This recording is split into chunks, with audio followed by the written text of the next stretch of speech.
Let's be real, his kids make us look better, my mom said, taking my brother's kids to Disneyland instead of mine. I paid for everything. I let them smile for the camera, but when they came back, the magic was gone. Let's be real, his kids make us look better, my mom said, flipping through photos of the Disneyland trip I paid for. She said it so casually, like it was some kind of marketing decision. Like my daughter Tessa wasn't sitting right there beside me, watching every single picture roll past on Grandma's screen without a single one of her in it. They're just more photogenic, she added with a smile, sipping her tea. And they behave better in public. You know how Tessa gets. I looked down at Tessa, still holding the sparkly Minnie Mouse backpack she picked out 6 months ago when we were supposed to go together. Her smile was gone, replaced with that quiet kind of confusion that only kids feel when they know something's wrong but can't figure out why. I thought we were all going, Tessa whispered, her voice barely a breath. I didn't answer, because I thought so too. 3 months ago, my mom called me, said she wanted to do something special for the grandkids. I just gotten my holiday bonus, and when she asked if I could help cover the costs, I said yes. Of course I did. I transferred the money the same night, tickets, hotel, everything. She told me she was going to surprise the kids together. But then, 2 weeks later, she told me there weren't enough rooms. Next time, she promised. I believed her. I even told Tessa it was okay, that we'd go later. That maybe Grandma just needed some time with the other grandkids first. But I didn't know they were going without her until I saw the first photo online. There they were, my brother's kids, Landon and Mia, in front of Sleeping Beauty's castle. My dad in Mickey ears. My mom holding a chuo bigger than her face. Caption, Family Magic. I stared at the screen for a full minute before I realized what I was seeing. I thought maybe they'd photoshopped the pictures. Maybe they were just stock images. But no, they really went. Without Tessa. Without me. And I had paid for it all. You know, Landon and Mia are just easier, my mom said, setting her phone down. They don't whine. They don't overreact. Tessa blinked fast, looking up at me. I didn't cry. I didn't scream. I didn't throw the mug across the room like every part of me wanted to. I just stood there, numb. Because when you've given everything, your money, your time, your trust, and they still choose someone else, that's when the magic dies. And when they came back, they brought souvenirs. But they left the damage behind. I wish I could say that was the first time they treated my daughter like she was invisible. It wasn't. It started years ago. Subtle at first. Birthday cards that got lost in the mail. Christmas presents that were accidentally left behind. My brother's kids, Landon and Mia, got bikes and tablets. Tessa got a $10 gift card and a plastic bracelet from the dollar store. She's not as close to us, my mom once said. You live farther. It's hard to feel a bond. We live 30 minutes away. I should have known better. But like in Fool, I kept giving, kept showing up, kept paying. When my brother lost his job, guess who covered his mortgage for 6 months? When Mia needed braces, guess who offered to help with the deposit because insurance is so tricky these days? In Disneyland? That wasn't even the beginning. That was just the moment they stopped pretending. I didn't grow up with money. I worked myself to the bone for what I have now. 2 jobs. No vacations. Saving every cent. I built a life for Tessa and me from scratch after her mom walked out, and I swore she'd never feel like she was missing anything. But somehow, around my family, she was always the one left out. And I was always the one expected to pick up the tab. You're doing well, my mom would say, like that made it okay. You can afford it, my brother chimed in. It's not like you've got a wife to spend it on. That part stung more than I ever admitted.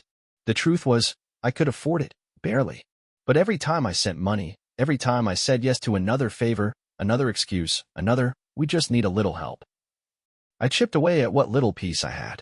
My mother had perfected the guilt trip. You know we're not getting any younger. We just want the kids to have memories. You wouldn't let your niece and nephew miss out, would you? But it was never about them.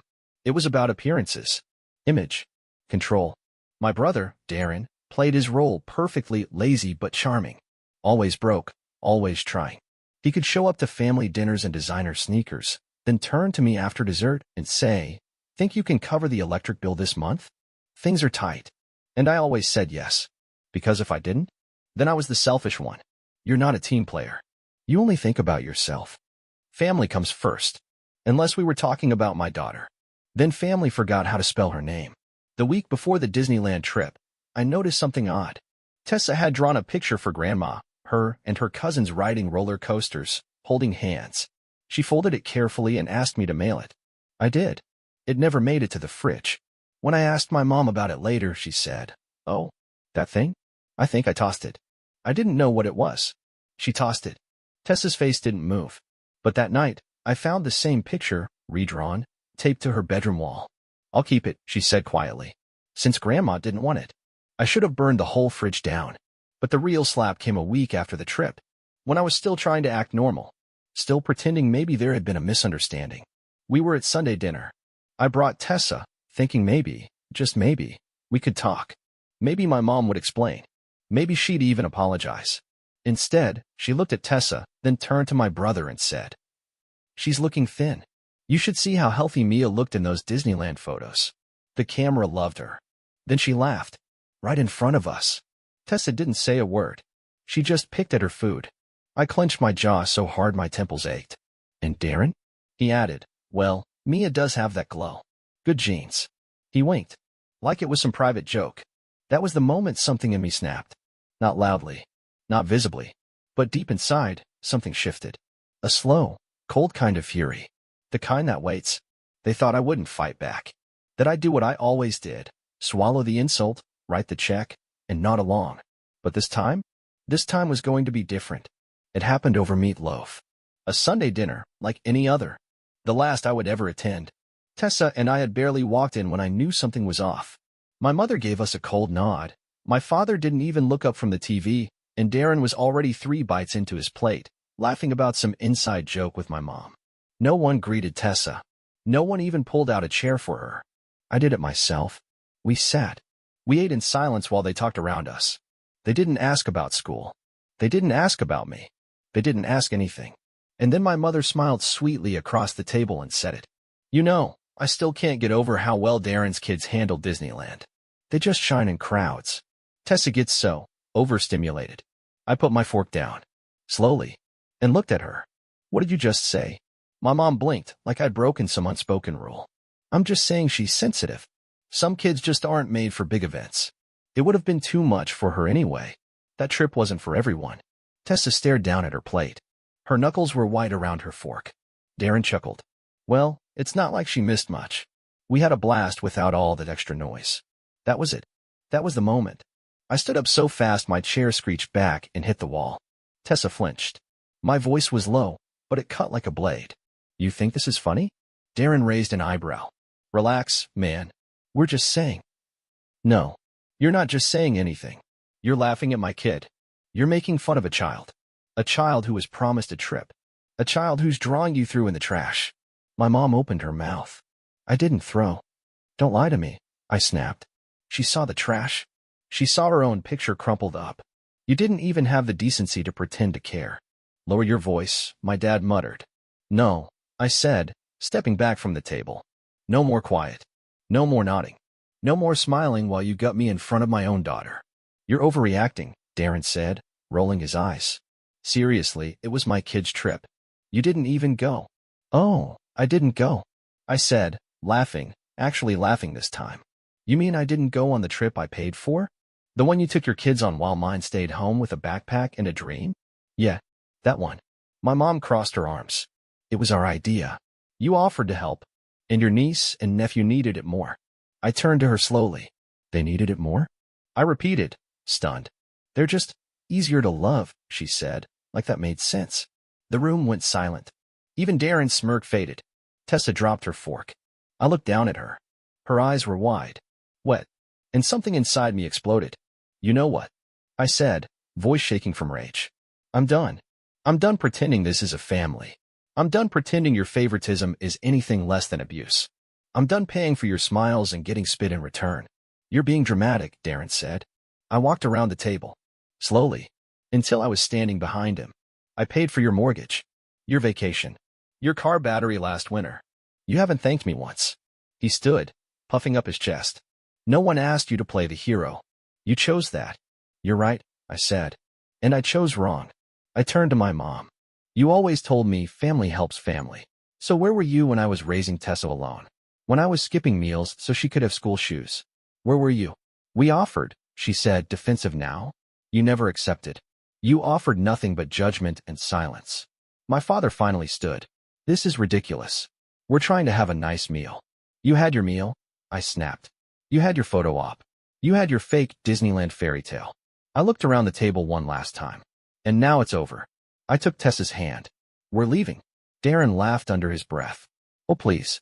You'll be back. You always come back. I turned to him. Not this time. I reached into my jacket, pulled out a folder, and dropped it on the table. My mom flinched when it hit. What's that? She asked. Receipts, I said. Every dollar I've ever paid for this family. Every bill I've covered. Every favor I've done. A copy's going to my lawyer on Monday. Just in case you ever come looking again. Darren stepped forward. You're threatening us now. No, I said. I'm protecting my daughter. I looked at my mother one last time. And if you ever tell her she's not enough again. I leaned in, low, close enough for her to hear my breath. I won't let you hurt her again. Ever. And then I walked out. With my daughter. With my pride. With nothing left to give. And no intention of ever coming back. The silence that followed was almost louder than the shouting. For 2 whole days, my phone stayed dead quiet. No calls. No texts. No guilt-tripping voicemails. Just silence. And honestly, it felt like air after drowning. I took Tessa out for ice cream that night. We sat on a bench in the park, the early spring wind tugging at her ponytail as she carefully picked the sprinkles off her cone one by one. Are we ever going back? She asked. I looked at her. The freckles across her nose. The little scar on her chin from falling off her scooter. The strongest heart I'd ever known. Sitting there, asking if she had to be around people who made her feel like she was second best. No, I said. We're not. And I meant it. For the first time in my life, I didn't care what it would cost me. Of course, they couldn't stay quiet for long. By day 3, the flood began. First it was my dad. A text, short and cold. We need to talk. Come to dinner. I didn't answer. Then came the call from my mom. Her voice? All fake sugar, with a rotten center. You overreacted. That dinner was supposed to bring us closer. You embarrassed everyone. I hung up. She called again. And again. By the 5th time, she left a voicemail, her tone suddenly wounded. I didn't mean what I said about Tessa. I was just tired. You know how I get when I'm tired. But you, walking out like that? After everything we've done for you. Everything you've done for me. I almost laughed out loud. The manipulation was so familiar it was pathetic. Like watching a magician repeat a trick long after the crowd's gone home. Next came Darren. A text. No greeting. So this is it. You ghost your own family over a tantrum? Grow up. Then another. Mom cried all day. Hope you're happy. And then, we were counting on you for the June trip. The kids don't understand why Uncle Matt disappeared. That one I responded to. Good. Let them feel it. A week passed. Then 2. Every day, I woke up expecting that old knot in my chest. That guilt, that pressure to fix it all. But it never came.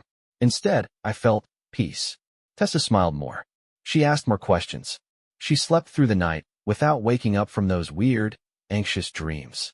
She didn't ask about her cousins anymore. One evening, she asked if we could go to the bookstore. I said yes.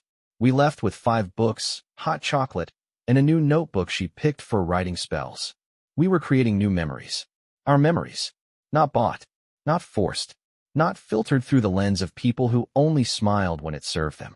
But, as always, peace has a price. Mid-April, my mother showed up at my job. She was standing in the lobby when I came out for lunch. Hair perfectly done. Purse clutched like a Bible. Her eyes were red, but not from crying. From fury.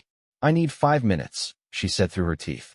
No, I replied, stepping around her. She grabbed my arm. I stopped. Do you understand what you're doing to this family? She hissed. You're tearing everything apart. Over what? A trip to Disneyland. I turned to her slowly. No, I said. Over a lifetime of being treated like a wallet with legs. Over you making my child feel invisible. Over being told, to my face, that your precious golden boy's kids look better than mine. People were starting to stare. My mom's voice dropped to a dangerous whisper. You're making a scene. I leaned in. You haven't even seen a scene. But keep pushing, and I'll give you one that'll make Christmas dinner look like a prayer circle. She pulled back like I'd slapped her. I raised you better than this, she said quietly. No, I said. You didn't raise me at all. You raised Aaron. I survived. And with that, I walked away. A few days later, I got an email. From a joint account, my parents and Darren. Subject line, family discussion. Inside was a PDF. A spreadsheet. They actually itemized every expense I'd helped with. Called it joint support contributions. At the bottom, a note. We believe it's time to recalibrate expectations. We propose a monthly structure of assistance, so everyone is clear moving forward. I stared at the screen for a full 5 minutes, stunned. They weren't apologizing. They were trying to invoice me, like I was a customer. Or worse, an employee behind on performance. I replied with a single line. My only contribution now is distance. Invoice that. And I blocked every number, every email, every notification I could. 1 week later, I woke up to an envelope in my mailbox. No name, just my address. Inside, photos, prints, of the Disneyland trip. One of Darren and his kids holding Mickey-shaped balloons. One of my mother with her arms around Mia. One of the entire family, my family, standing in front of the castle, with a blank space right where Tessa and I would have been. On the back, in my mom's handwriting, one line. This could have been us. I took a lighter from the drawer, walked outside, and burned every single one. Tessa watched from the window, and I swear to God, she smiled. A month later, I got the last message. It came from my brother's wife, Natalie, the one who never spoke, never caused trouble, never looked me in the eye unless she had to. It was a picture of Mia and Landon, standing in front of a cake. Homemade. Sloppy frosting. No decorations. The caption just said, "It's not the same without you." I stared at it for a moment, then deleted it. They finally felt it. The hole I left, the weight I carried for them for years, had finally landed in their hands. And it was heavy. Funny thing about silence, it's addictive once you taste it. No forced dinners. No cold glances across the table. No more being expected to show up with a smile and a credit card. My weekends belonged to me and Tessa now. And slowly, quietly, we started building something new. No Disneyland. But last Saturday, we went to the lake. Just the two of us. She brought a book. I brought sandwiches. She read aloud for an hour while ducks fought over crumbs. At one point, she looked up and said, "This is better than any castle." I didn't answer. I couldn't. My throat was too tight. Because for the first time, I realized she wasn't saying it to make me feel better. She meant it. She didn't need a mouse and a costume or fake fireworks. She just needed a dad who saw her. And now, she had him. Do I regret what I did? No, not for a second. Let them call me cold. Let them say I walked away. They should be grateful I didn't walk away sooner. I think back sometimes to all those years I paid and paid, hoping one day they'd say thank you. Hoping they'd finally treat Tessa like she mattered. Hoping that love could be bought if I just tried hard enough. But here's the truth. You can't pay your way into a place you were never welcome. They didn't want me. They wanted what I could give them. And when I stopped giving, the illusion crumbled. Sometimes, late at night, I still get texts. From fake numbers. Blocked accounts. Your father's health isn't great. Mia cried again. You're destroying this family. I don't even flinch anymore. They're like mosquitoes on a windshield. Harmless. Annoying. Forgettable. Because I know what this really is. It's not guilt. It's not family. It's panic. They finally realize the ATM is closed. And they're scrambling, desperate to find a replacement. But there isn't one. Because I was the last fool willing to sacrifice everything for them. And now I'm done giving too much. Last week, Tessa came home from school holding a crumpled piece of paper. A class project. Draw your family. She handed it to me with a shy grin. There was me. And her. And a big blue tent under a tree. She'd drawn a campfire. Marshmallows. A book. And she'd written underneath it, in crooked, uneven letters, "Me and Dad. This is my safe place." I stared at that piece of paper for a long, long time. And I knew, deep in my bones, I did the right thing. I chose her. Not my mother. Not my brother. Not the fake smiles or the staged family photos. I chose the only person who ever saw me for who I am, and loved me anyway. I framed that drawing. Hung it on the wall right where the family photo used to be. Because that one was real. Let them keep Disneyland. We've got something better. Peace, freedom, and each other. And this time, no one's ever taking it away from us again. Update. Replying to Reddit after the fallout. Hey Reddit. I didn't expect my post to go viral. I wrote it to vent, but you gave me something I didn't know I needed. Clarity, validation, and a reminder that I wasn't alone. To everyone who sent kind messages, thank you. Tessa read some of your comments. She smiled. That meant everything. Here's my reply to a few things people brought up. You were too harsh. Maybe. But I wasn't loud for no reason. I was quiet for years, paying, enduring, hoping they'd see my daughter. They didn't. Sometimes silence becomes a cage. I broke it. It's still your family. It was. But they treated me like an ATM and my daughter like a footnote. Blood doesn't excuse cruelty. Respect does. They lost both.